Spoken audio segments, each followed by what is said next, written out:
When the last sword fell and the final arrow flew, the chaos of a medieval battle didn't just end, it transformed. The roar of thousands of men faded into an eerie humming silence, punctuated only by the agonized groans of the wounded and the desperate, wheezing breaths of dying horses. The field, once a stage for valor and violence, was now a sprawling, gruesome tableau of death. It was covered in a tangled mess of corpses, shattered armor, splintered lances, and the general wreckage of a clash between armies. This was not the end of the story. It was the beginning of a grim and often shocking aftermath that history books rarely detail. What happened to the thousands of fallen soldiers after the fighting stopped reveals a world far more brutal and pragmatic than we often imagine. In the aftermath of these bloody encounters, there was no organized system for dealing with the dead. Modern armies have dedicated mortuary affairs units, but medieval commanders had entirely different priorities.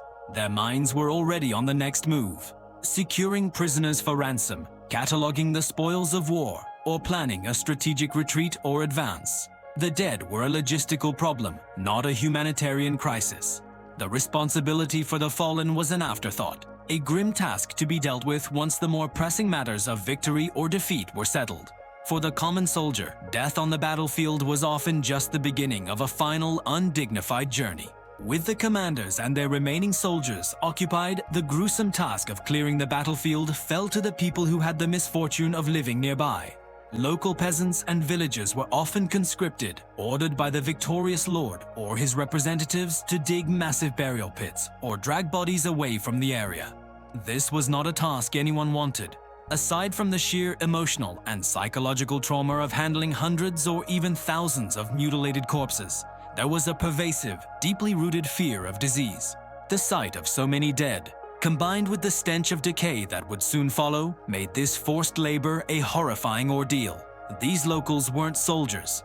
They were farmers and craftsmen, now forced to confront the brutal reality of war in the most intimate way possible. In the medieval world, your status in life directly determined your fate in death, quite literally. For the nobles, knights, and high-ranking commanders, death was followed by a degree of respect. Their bodies were carefully identified, retrieved from the field, and prepared for a long journey home. They would be interred in consecrated ground, often within a family crypt or a prominent church, ensuring their souls were believed to have a clear path to salvation. For the ordinary foot soldiers, archers, and men-at-arms who made up the vast majority of any army, no such dignity was afforded. They were often dumped unceremoniously into shallow mass graves, their identities lost forever. In many cases, they were simply left where they fell, their bodies abandoned to the elements and scavengers. Their sacrifice was for the cause, but their memory was disposable. Before any burials could even begin, another grim ritual took place: the looting of the fallen. As soon as the fighting ceased, survivors from both sides, as well as opportunistic villagers, swarmed the battlefield. They moved among the dead and dying, stripping them of anything valuable. Armor, weapons, shields, and even blood-soaked clothing were prized commodities. For a peasant, a single good sword or a mail shirt could be worth more than a year's earnings. This practice blurred the line between survival and desecration. It was a pragmatic, if ghoulish, part of the post-battle economy. The consequence was that most corpses were left naked and unrecognizable, their final identities stripped away along with their possessions, making any attempt at a respectful burial nearly impossible for the common man. Ultimately, the victors controlled the narrative, and they also controlled the dead. The winning army had the final say on who was buried, how they were buried, and when. While they might extend a degree of professional courtesy to the noble dead of the enemy, offering them for ransom or allowing their families to retrieve them, the same respect did not apply to the common soldiers. The enemy's rank and file were often left to rot as a display of dominance and a warning to others. The victor's own common dead might receive a slightly better fate, a hasty mass burial, but even that was not guaranteed if the army needed to move on quickly. Power on the battlefield extended even into the realm of the afterlife. Religion cast a long shadow over every aspect of medieval life, and death was no exception. The importance of a Christian burial in consecrated ground was deeply ingrained in the medieval psyche. It was considered essential for the salvation of the soul. Priests accompanying the army might have time to bless a few of the noble dead or say a quick prayer over a mass grave, but they could not possibly administer last rites to thousands. The vast majority of the fallen died without confession and were buried without a priest's blessing, a source of profound spiritual anxiety for their families and communities. For them, the physical death was compounded by the fear of spiritual damnation. These religious divides became even more pronounced when the conflict was between different faiths. During the Crusades, for example, Christian and Muslim armies frequently denied each other's dead the dignity of a proper burial. Leaving an opponent's body to be desecrated or devoured by animals was seen as a final, ultimate act of contempt. This practice wasn't limited to interreligious warfare. Within Christendom, those deemed heretics, excommunicates, or traitors were also denied burial in holy ground. Even in death, they were to be set apart, their punishment extending beyond the grave as a stark message to the living about the consequences of straying from the fold. Over time, battlefields themselves acquired a powerful and often sinister reputation. The sites of mass graves were sometimes blessed by priests in an attempt to sanctify the ground and prevent the restless spirits of the unburied dead from haunting the living. Large wooden crosses or small stone shrines were often erected to mark these places of immense horror and loss.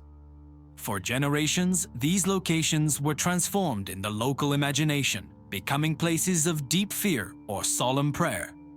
They served as a permanent physical reminder of the violence that had occurred there, shaping local folklore and ghost stories for centuries to come. One of the most immediate and terrifying consequences of a battle was the fear of disease. The stench of thousands of decaying bodies, both human and animal, would quickly become overwhelming, blanketing the surrounding countryside in a putrid miasma. In medieval medical theory, this bad air was believed to be a direct cause of plagues and pestilence. This terror of airborne disease was so great that it sometimes led to desperate measures. Despite the strong Christian prohibition against cremation, armies would occasionally resort to burning the piles of corpses to purify the air and prevent a suspected outbreak. It was a race against time and nature, driven by a primal fear of the invisible death that could rise from the battlefield. When burial was the chosen method, it was executed with grim efficiency. Forced laborers, again the local peasants, would dig long, deep trenches. The naked, stripped bodies were then thrown in, often layered one on top of the other like firewood.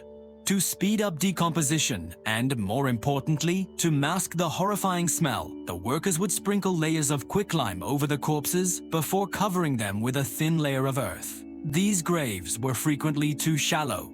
After a few heavy rains or a season of frost, the soil would shift and erode, causing bones, skulls, and other remains to resurface, creating a ghastly and horrifying sight for travelers and farmers for years to come. The treatment of the famous dead stood in stark contrast to this anonymous horror. The bodies of kings, dukes, and legendary knights were of immense symbolic importance. To transport them over long distances without decay, a gruesome practice known as mos teutonicus was sometimes employed. The body was dismembered and boiled in wine or water until the flesh separated from the skeleton. The clean bones were then carefully packed and transported home for a grand ceremonial burial. In other cases, the body was embalmed, or different parts were preserved and buried in separate prestigious locations. A king's heart might be buried in one abbey, his entrails in another, and his bones in his kingdom's royal necropolis, each site becoming a shrine to his memory. Just as the famous could be honored in death, the defeated and hated could be humiliated. The bodies of disgraced rulers or reviled traitors were often subjected to posthumous punishment as a form of political propaganda. Richard III's naked body was famously slung over a horse and displayed publicly after the Battle of Bosworth. Others might be decapitated, their heads placed on spikes above city gates as a chilling warning to would-be rebels. In the medieval world, death did not end a person's role in the political theater.